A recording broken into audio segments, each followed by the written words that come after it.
আমি করমুল্লাপুর সরকারি প্রাথমিক বিদ্যালয়ে সহকারী শিক্ষক বিদ্যাশা।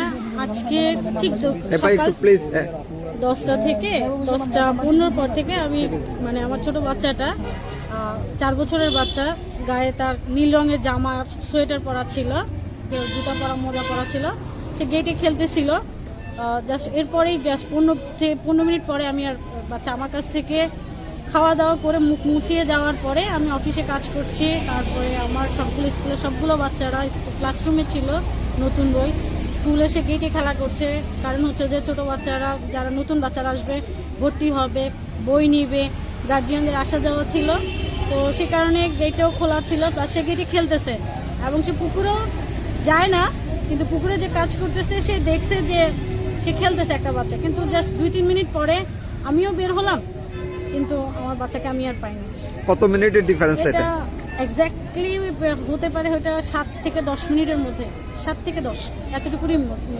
আচ্ছা, আমরা শুনতে পাচ্ছি যে এখানে বাচ্চা ওইখানে খেলাধুলা করে, মানে বেশিরভাগ সময় যে সে পুরো স্কুলের বাউন্ডারিতে খেলাধুলা করে, একাই খেলাধুলা করে, আর বেশিরভাগ সময় আর আমার ডাকের সাথে সাথেই চলে আসে। সে কথা বলে না, মানে অন্য কারোর সাথে সে কথোপকথন করে না, সে শুধু তার মা, ভাই বা বোনের সাথে, নিজের কাছের আত্মীয়দের সাথে সে কথা বলে হালকা পাতলা। আপনি কি এখানে নিরাপত্তার বা অন্য কোনো বিষয়টাকে নিয়ে? না, নিরাপত্তা ছিল, নিরাপত্তা আমাদের নিরাপত্তা প্রহরী যে সেও ছিল, সেও ক্লাসরুমে আবার নতুন যে বাচ্চা আছে তাদেরকে বই দেওয়ার জন্য ছিল, ওখানে ছিল।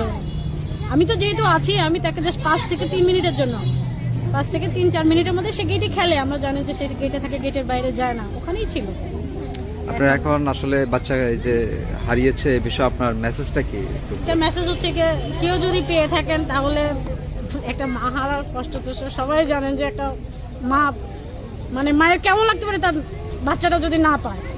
আরে একটা মেসেজ, একটা সংবাদ জানানো যে না, আপনার বাচ্চাটা আমাদের কাছে সেফ আছে, এটাই হচ্ছে আমার কাছে এই মুহূর্তে, যে আমার বাচ্চাটা সেফ আছে, আমি আমার বাচ্চাটা আমার কাছে ফেরত পাবো, এটাই হচ্ছে, আর কোনো কিছু। ঠিক আছে।